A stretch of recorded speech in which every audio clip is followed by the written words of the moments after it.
Welcome to Charts This Week. My name is David Linton, I run Updata, and this week's edition for Monday the 29th of February comes to you from London. And we start as always by looking at crude. Crude is just nudging this mid-30s level now. Brent crude just trying to make a new high here, and just looking at the pattern, that is kind of like a triangle. We see here this sort of resistance level at around $36 and a basing pattern here suggests that it is finding some support, and we wouldn't be surprised to see that level breaking. If we look here at the correlation with the dollar, it's positive at the moment, which is unusual. Dollar is showing some strength, and we will look at that as well. If we look at the cloud chart, of course, we are still pretty bearish until we get above the sort of $44 level, and that's why we've said in our reports that we really do feel that the recovery is probably up to the low mid 40s in the summer, and then with the seasonality we start to fall away again, and we have given you some pretty dramatic downside targets lower than the low that we saw in January. So basically we see crude going up before it goes down, and this is the recovery period this time of year, and then come April, May, we've got the pressure of the seasonality into the future, and we can see that that's the seasonality we should expect for the coming year based on the previous years. So the picture is, in the short to medium term, looking a bit more bullish, but in the longer term it's still looking pretty bearish. If we look at the 60-minute chart, it's above the cloud, so that's bullish. Shift T on your chart will give you the trends and targets, and we've got upside targets here now to around 7 and 9%, around $38 off for Brent, so those targets still there to play for. And if we look at WTI, much the same picture. This data all coming from your Thomson Reuters icon, of course. Updata sitting on top of Thomson Reuters icon. And so there we see upside on WTI, the 6 and around 12%. So the picture is looking a bit more bullish. And if you're trading crude, then the 1-minute chart's really valuable. Shift T, and we do see a little bit of downside pressure just today in this very short-term 1-minute chart. So that's the thing. You'll often see very short-term bearishness, but the short-term, this is like today, the short-term 60-minute charts and the next few days looking bullish. So we might pull back a bit today. If we look at US NatGas, really nudging new lows at 170 here. This is the weekly cloud. We're just now breaking below that. This is bearish for the price. This is the weekly cloud, so we've got a lot to do. We've got to get above $4 for NatGas. That's not looking like it's going to happen anytime soon, so very bearish for the price. Seasonality suggests that we do get a little bit of a flip in the second quarter. Last year we were flat, and then it falls away again. But it is worrying this morning that we are breaking to new lows on the continuous chart to around 170. The 60-minute chart, just a clear downtrend, just down, down, down. These were the gas storage numbers last week. Moves down in the downtrend, that's what you'd expect. Shift T for the trends and targets, 158 is the target. And we are seeing targets even to the 130s on the longer term charts, so pretty worrying. If you're trading Henry Hub, the 1-minute chart's really valuable. Again, this is coming from Thomson Reuters icon, could be coming from Bloomberg, doesn't really matter which, but here we see the big moves down, but no clear thrust targets in the very short term. Watch those develop throughout the day and the week. If we take a look at European gas, now this is OTC prices. This is coming from the Updata energy feed, real-time broker data. Consolidated, or you could be running it on your Trayport screen. So here we see a correlation with NBP and Brent. So the Brent chart here coming from Thomson Reuters, and the gas chart coming from your OTC data. So this correlation is a mix of the two. Great if you're doing spreads as well. You can mix the two data sets. So here we see we are still pretty bearish, although we have had a little bit of recovery in NBP. So that's quite key.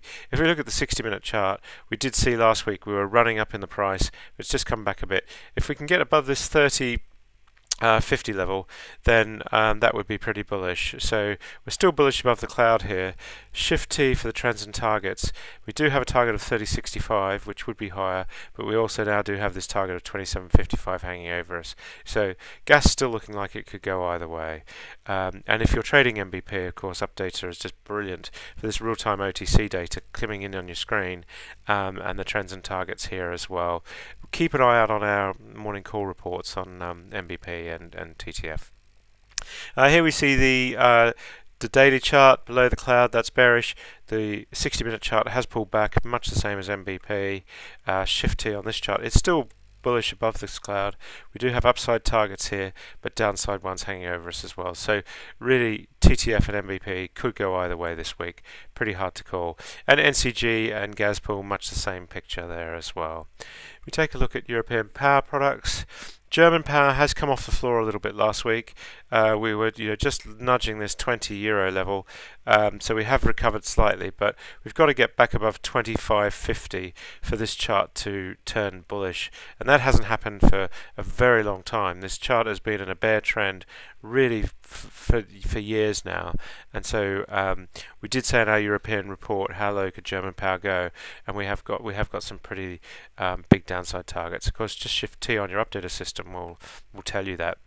Here's the 60-minute chart, Shift T, and we'd have an upside target to 22.90, a downside target to 20.05, but it's not activated unless we move below 21.25. So keep an eye on that. And of course, if you're trading German power, lots of traders using the 1-minute charts. This is real-time OTC broker data again, Shift T. This one is activated, 19.95, suggests we would go below 20, but we have got support here at the moment. So just keep an eye on those charts through the week. UK power is looking pretty bearish. NordPool again bearish on the cow. The quarterly 60-minute chart has recovered here, but it's really very range bound as well. We take a look at currencies now. Dollar strength, that's the order of the day. Sterling's been falling, euro's been falling. The dollar is coming back into strength.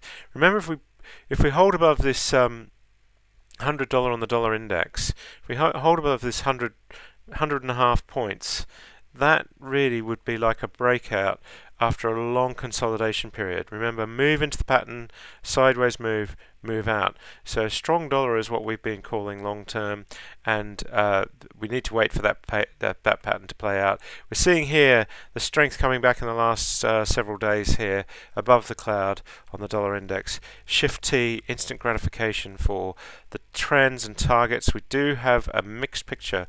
It could go down by about 5 or 6%, and it could go up by 5%. If we go and make this new high, that's breaking out of that sideways consolidation. But at the moment, it's a bit hard to call.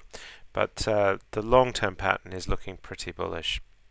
If you look at the euro has still just held above the cloud, but now coming back into the cloud on the daily. The 60-minute we see here is making new lows this morning, but back below 110, 109.05. Bearish trend here on the euro. Shift T, and we do have quite a lot of downside targets, 106, 106 and 107.70. So about 1 or 2% downside there, and that's what we're looking at the moment. And of course, on the very short term, if you're looking at the euro dollar, Shift T, and the downside targets are here, 107.70, 106.10, and that one is just activated this morning. So that's looking pretty bearish week ahead for the euro. Strong dollar. If we look at some other currencies, sterling, of course, sterling has been the real story with Brexit. In our special report, how low would sterling go last week? We gave you targets, the low 130s and the mid 120s. So we do see further downside yet. Making new lows this morning, 138.5, and here we just see where we find the support and then it breaks.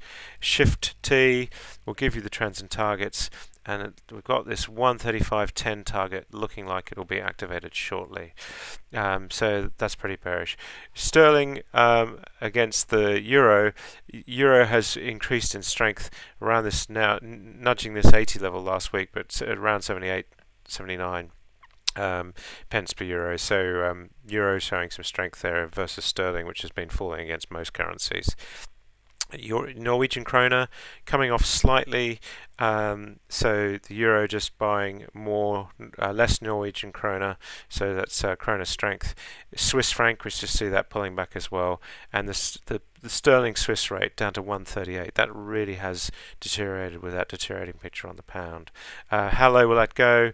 Again, if you want to know, this is the daily chart. This is the big trade-off that we saw the start of last year on the central bank decision not to peg to the euro.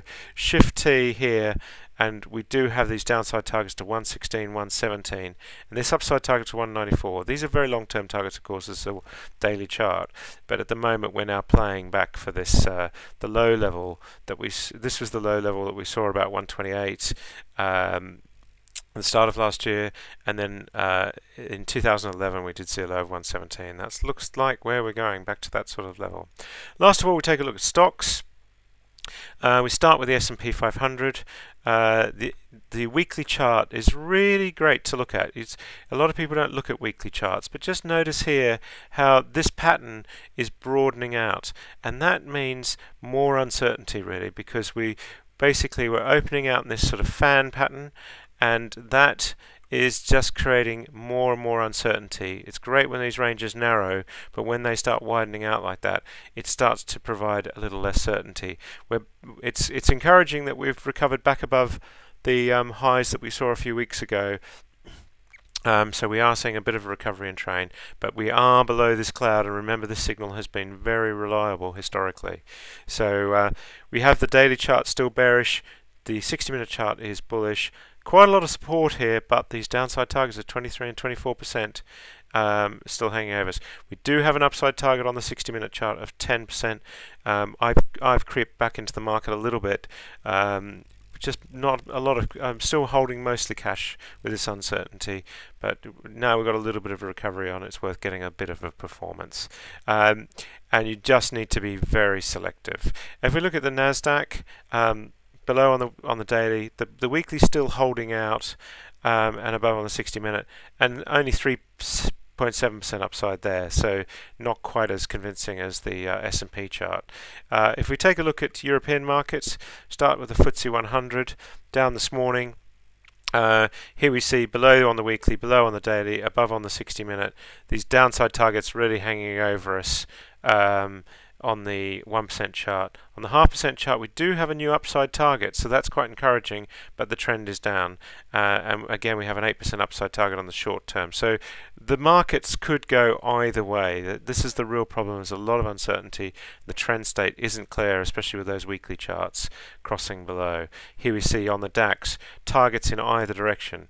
Plus or minus at down 11 or up 18. It's either way, and much the same on the 60-minute chart. We take a look at the Nikkei. We just look at some Asian markets. Nikkei down about 1% today. Below on the weekly, below on the daily, just holding above on the 60-minute chart. Again, downside targets, pretty worrying. China down 3%, and this market is, of course, the one that's causing a bit of jitters. Just starting to go below on this weekly cloud here, and that's a little bit worrying. A few weeks below there, we're below on the 60-minute, below on the daily, and we do have these downside targets. Quite worrying here.